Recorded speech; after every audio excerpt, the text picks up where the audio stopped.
I'm DNB Medicine, consultant physician and diabetologist. Today we discuss the latest update in hypertension.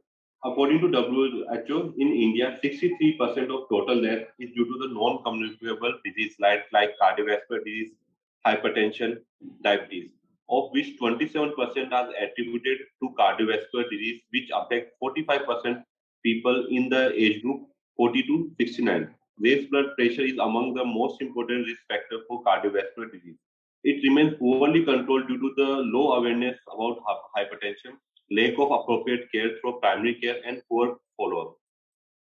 In India, the prevalence has also gone up over 30 years to 38% in male and 32% in women, from 29% and 28% respectively. Despite that, nearly half of the people or 51% of the male and 41% of women with hypertension were unaware of the condition.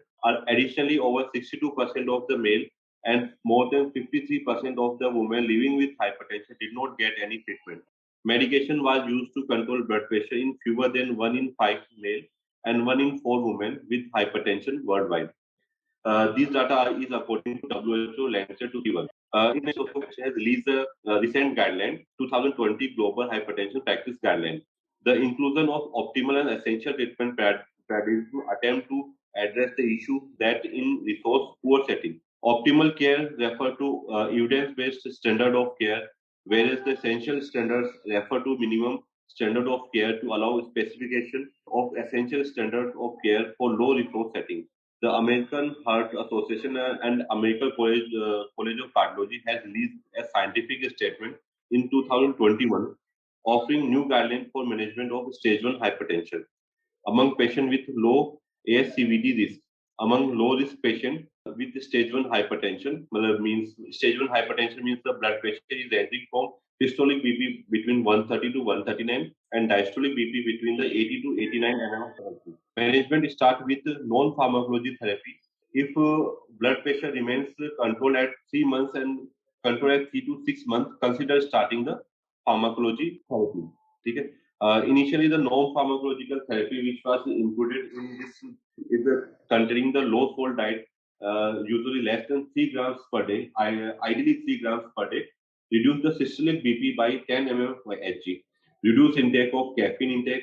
Stop smoking, drinking less alcohol, exercise more, and lose weight. Despite this, the blood pressure remains uncontrolled at 3 to 6 months. Consider starting the pharmacological therapy. Acute respiratory distress syndrome (ARDS) is potentially fatal condition involving the lung damage and expert often associated with severe COVID-19. A recent study which appeared in the Journal of American College of Cardiology reports that metoprolol can reduce lung inflammation and improve the respiratory function in patients with COVID-19 induced ARDS. Next study from the New England Journal which show the lowering the systolic blood pressure targets down to the 110 to less than 130 mm of Hg range substantially reduce the cardiovascular adverse events in the STEP randomized trial, affirming the sprint finding to an older Chinese population.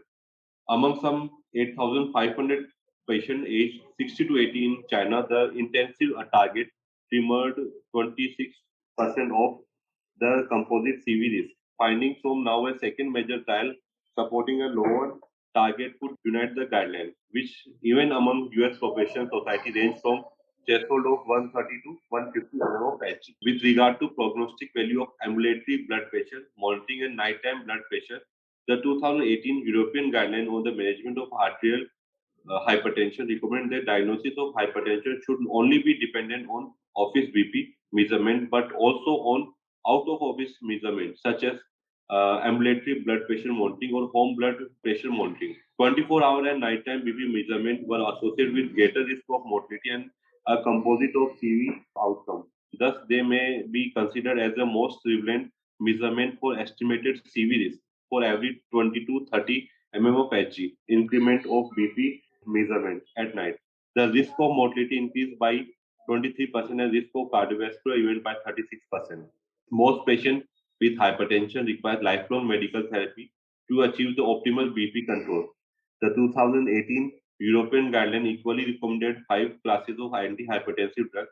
Considering high non-adherent treatment, the importance of combining treatment is particularly highlighting the improved adherence to therapy and BP control. Therefore, the 2018 European guideline recommended, especially in context of lower BP targets, to start antihypertensive therapy with an initial dual fixed dose combination of ACE inhibitor or ARB or CCB or diuretic. Since early to July 2018, products containing valsartan has been recalled worldwide. The reason is the detention of a known carcinogen, namely the NDMA and nitrosodimethylamine, which can be found in candesartan, ipsartan, losartan, olmesartan, and valsartan. NDMA has been classified by the WHO International Agency for Research on Cancer to be carcinogenic in humans. If 1 lakh patient would have received NDMA containing valsartan from Zhenjiang manufacturing site every day for 6 years in the highest dose, it could result in 22 additional liver cancer over the lifetime of these patients. The presence of MDMA in these patients in these drugs could lead to 8 additional cancer cases in 1 lakh patients if they had taken their highest daily dose over 4 years. Valsartan recall accompanied by a significant increase in the rate of emergency department visit of plus 6%. The HYGEA study represents the largest study that tested nighttime antihypertensive treatment. In this trial, chronotherapy was associated with significant reduction of endpoints, including the death. The HYGEA chronotherapy trial tested whether nighttime therapy in comparison to usual upon awakening hypertension therapy exerts a favorable CVDs reduction. The largest study included a total of 19,084 hypertensive patients during an average follow-up of 6.3 years. 1,752 participants experienced the primary CV outcome. An ambulatory BP measurement was performed for 48 hours to collect data on how BP differed during sleep. The relative risk reduction for CV events was significantly improved for nighttime treatment when compared with awakening treatment. Thank you. Thank you so much.